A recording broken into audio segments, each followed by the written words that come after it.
তীব্র জলসংকট মোকাবিলায় গোপালবাড়ির আখিরাই পানীয় জল প্রকল্পের শিলান্যাস। উপকৃত হবেন 2000 বাসিন্দা। জেলা পরিষদ সদস্যর আশ্বাস, এলাকার গুরুত্বপূর্ণ দুটি বেহাল রাস্তাও আগামীতে সংস্কার হবে। গোপালবাড়ি পঞ্চায়েতের ডাংবিরোল আখিরা গ্রামে সৌরভিত্তিক ওভারহেড রানিং ড্রিঙ্কিং ওয়াটার প্রকল্পের শিলান্যাস অনুষ্ঠিত হল উৎসবমুখর পরিবেশে। জেলা পরিষদের সভাধিপতি চিন্তামণি বিহার উপস্থিতিতে আনুষ্ঠানিকভাবে এই বহু প্রতীক্ষিত প্রকল্পের সূচনা হয়। প্রায় 10 লক্ষ টাকা ব্যয়ে বাস্তবায়ন হতে চলা এই প্রকল্পের মাধ্যমে অন্তত 2000 মানুষ প্রতিদিন বিশুদ্ধ পানীয় জলের সুবিধা পাবেন বলে জানা গেছে।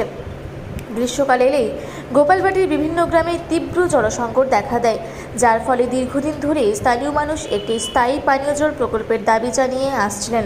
গত পঞ্চায়েত নির্বাচনের সময় জেলা পরিষদ আসনে তৃণমূল প্রার্থী অশোক কৃষ্ণ কোজর প্রতিশ্রুতি দিয়েছিলেন তিনি জয়ী হলে পানীয় জল সংক্রান্ত প্রকল্পের ব্যবস্থা করবেন। জয়ের প্রায় 2 বছর পর সেই প্রতিশ্রুতি বাস্তবায়নের পথে। আজকে শিলান্যাস অনুষ্ঠানে সভাধিপতি চিন্তামণি বিহা ছাড়াও উপস্থিত ছিলেন অশোক কৃষ্ণ কোজর, দীপা দাস মণ্ডল, নিরঞ্জন বর্মন সহ বহু বিশিষ্ট ব্যক্তি। এলাকার সাধারণ মানুষ ব্যাপক উৎসাহ ও কৃতজ্ঞতা প্রকাশ করেন। প্রকল্পটি আগামী 2 থেকে 3 মাসের মধ্যেই সম্পূর্ণ হবে বলে আশাবাদ ব্যক্ত করেছে নিয়োজিত ঠিকাদার সংস্থা। তবে এই উন্নয়নের মধ্যেও এলাকাবাসীর আরেকটি বড় দাবি রয়ে গেছে। ত্রুটিপূর্ণ পাকা রাস্তা সংস্কার। ঠাকুরপুর কুমারগ্রাম রাস্তাটি এবং কামালপুর তুলসীপুর কামালপাড়া এই 2 রাস্তার বেহাল দশা জনজীবনে অসুবিধা তৈরি করছে।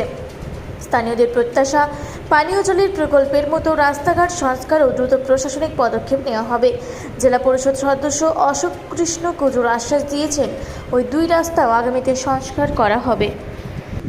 বিদ্যুৎ কুমার মাহাতোর রিপোর্ট, রূপসী বাংলা মিডিয়া।